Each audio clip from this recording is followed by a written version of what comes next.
Chapter 3. I understand what it feels like to be a rogue elephant. You're still the same animal, but you're no longer one of the herd. That was indeed how I felt. Cooper's had 3 rooms for lunching.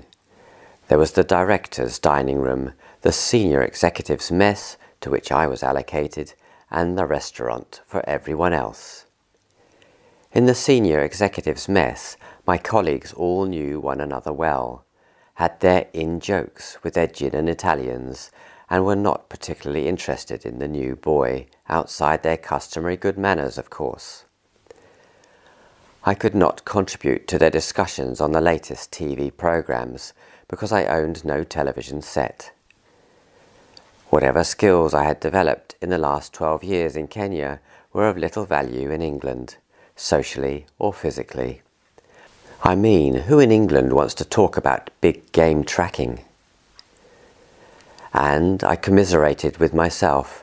It wasn't much better at work. In Nairobi, Bob Hammond, my managing director, had insisted that all outgoing mail was completely error-free. So, in Berkhamsted, I asked export department secretaries to retype letters, even when they needed only small alterations. In no time, complaints had reached PGH, and I was on the mat in front of him. "Ian, I can see you're one of those 100%ers. I don't want 100%ers. I want 75%ers who get on, understand? Now get out." Behind his desk, a toy monkey hung by one arm from the picture rail. This humorous gesture implied, don't always take everything I say too seriously. In fact, he was a good, thoughtful trainer of people. Quickly he saw that I did not find writing easy. He ordered me to work at it, improve it. JKW heard of this and had a word with me. "Just write as you would say it," he said. These were comforting words, and, following his advice, I felt more confident. My written work improved. PGH was still at me, though. I went to him for advice on some marketing work I'd been asked to do. "Look," he said, "you've been given this job. You have all the authority and materials you need to complete it. Do it." "But," I started. "Look, I can see you just do not understand what I'm saying." He reached behind his desk to a small pile of documents from which he drew one and threw it across the desk at me. "Take this away and read it," he said. I took it away and read it. It was an American Army paper he'd picked up during the war. It consisted of instructions to staff officers regarding doing completed staff work. In essence, it said that staff work was completed when it just required the officer who had commissioned it to write OK on it and initial it. That was completed staff work. If it required anything else, it was incomplete staff work. That was a great lesson for me, and I took it to heart for my own work and, later, for those who were to report to me. On another occasion, PGH asked, "What is your ambition? Where do you plan to go in your career?" "Well, next stop I'd rather like your job," I replied. He seemed startled and did not comment. While my answer may have been true, it was perhaps not very clever. My job was interesting and I loved the work, feeling there was a future for me in marketing. I was the first person in the group to have a marketing title, and I planned to be the first to have a marketing qualification. In fact, marketing as a concept and a career did not arrive in British industry for another 2 to 3 years. I was talking in the mess of my lack of television at home. Someone whose family owned a second-hand goods shop offered me a Bush TV set at a good price. So, now we were to have a television at home. But having been in Kenya for 12 years, I had no heavy clothes worth talking about, and autumn and winter would soon be arriving. From an advert in a newspaper, I bought a second-hand police overcoat. It was not particularly stylish, and it was blue-black, of course. Nevertheless, it was warm. So, with a warming fan I'd installed in the car to keep the driver warm, I thought I might survive the coming English winter. The payments to Charles Corbett for the 270 acres at Old Jura Rock were due to end in March 1964. Meantime, the payments I was receiving from Ken Jocelyn were stuttering a little, and I needed these for paying our mortgage. Dad came to visit us, and I asked him for a short-term loan.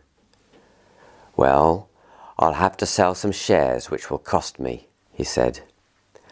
"I'll fund you as a lender of last resort, with commensurate high rate of interest." And he did, and we paid it all back with a high interest. I always respected his practical approach to that deal. He didn't want to be seen as a soft touch.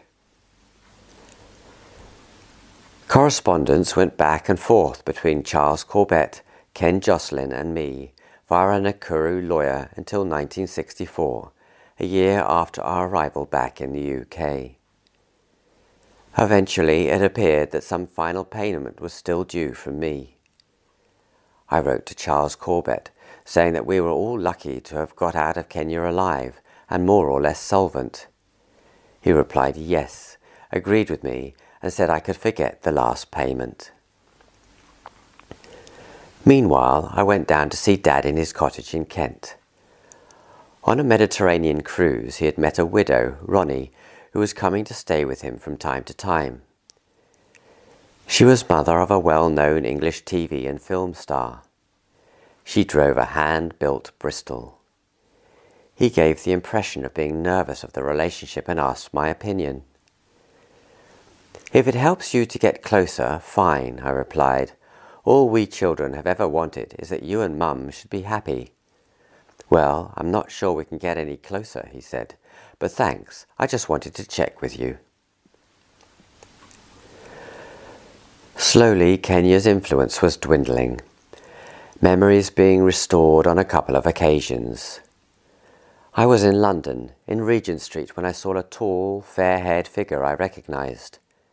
It was Oscar Spencer, who, with his wife Jan, had put us up for a few days in Limuru, outside Nairobi, when he was managing a coffee farm. We had first met when he was managing a farm near Old Jura Rock. He had now left Kenya and joined his father's firm of auctioneers in the Midlands.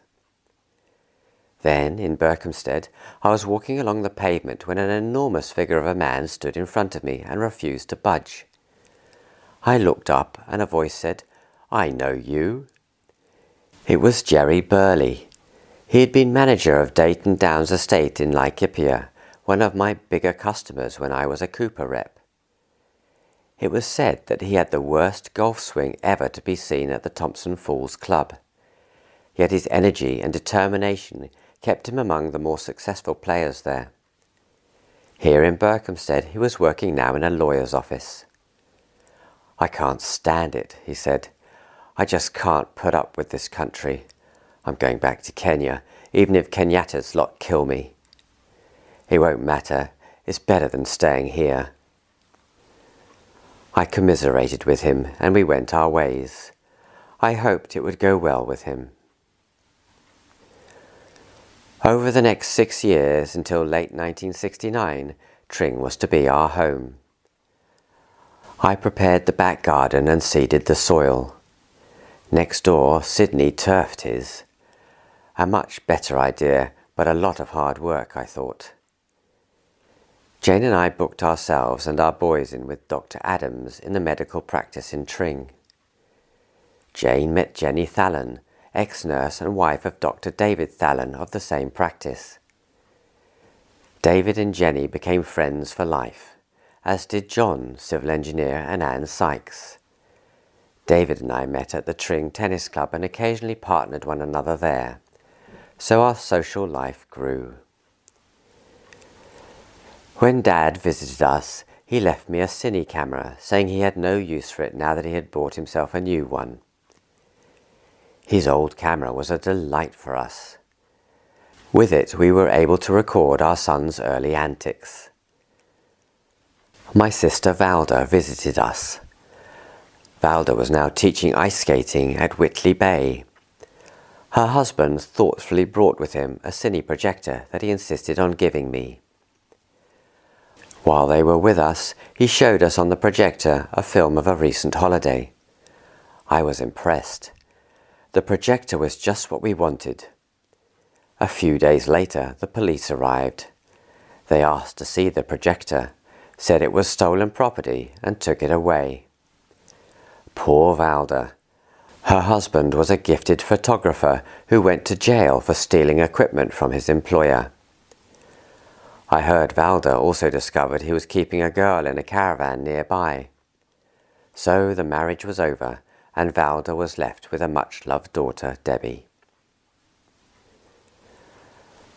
Another visitor was Tom Wickstead from California, Mum's brother.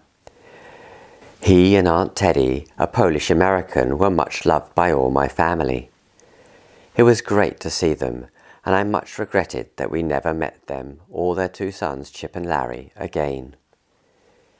In his youth, Uncle Tom had gone to Canada for health reasons. He had hitched a train ride south and had prospered as a commercial artist. Meanwhile, it was becoming obvious I would soon be having to visit overseas markets. PGH thought I should probe the opportunities in West Africa.